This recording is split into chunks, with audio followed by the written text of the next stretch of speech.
Do you ever wonder why we have 60 seconds in a minute? I was fascinated recently to find out why. And it comes from the first civilization of, well, I guess the first major civilization of humanity, which was the Sumerian culture. And the Sumerians are interesting for a whole host of reasons. But in this video, I just thought I'd share why we have 60 seconds.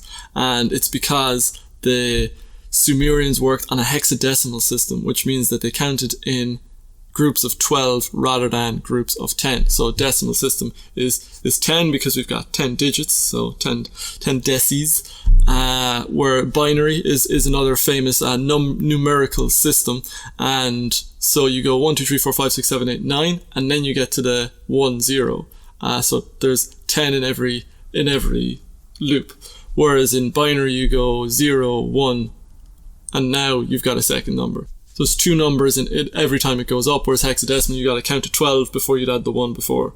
So imagine having another two numbers after 9, just if you can imagine other single digit shapes that we could come up with, and then the 10 would be 12, if that makes any sense. Maybe I'm just complicating this more than it needs to be, but I've always wondered why, or like where could that hexadecimal kind of thing come from? And it's an interesting thing because it's actually, when it was explained to me, it's the most straightforward thing you'll ever hear.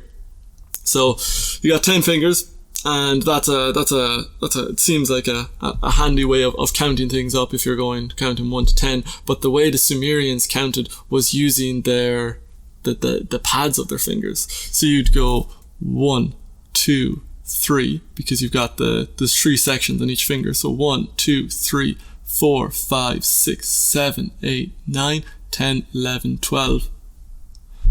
1, 2, 3, 4, 5, 6, 7, 8, 9, 10, 11, 12. And so on up to, so you've got 12, 24, 36, 48, 60.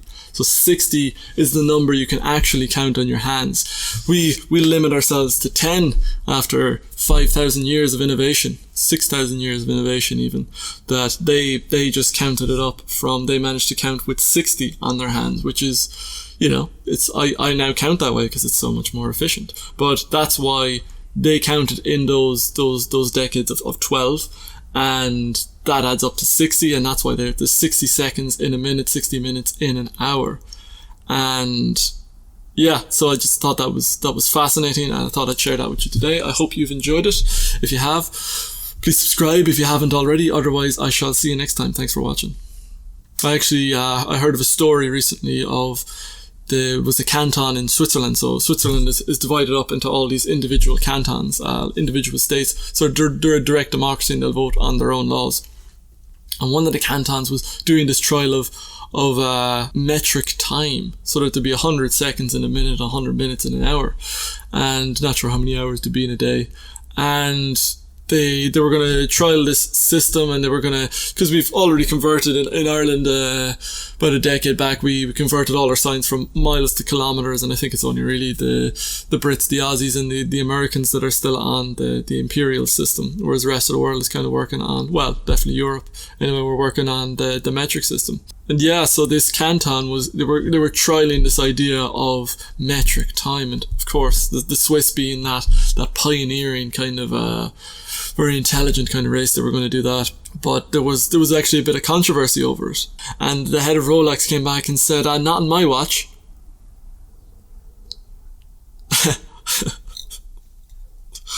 Yeah, that's not a good joke.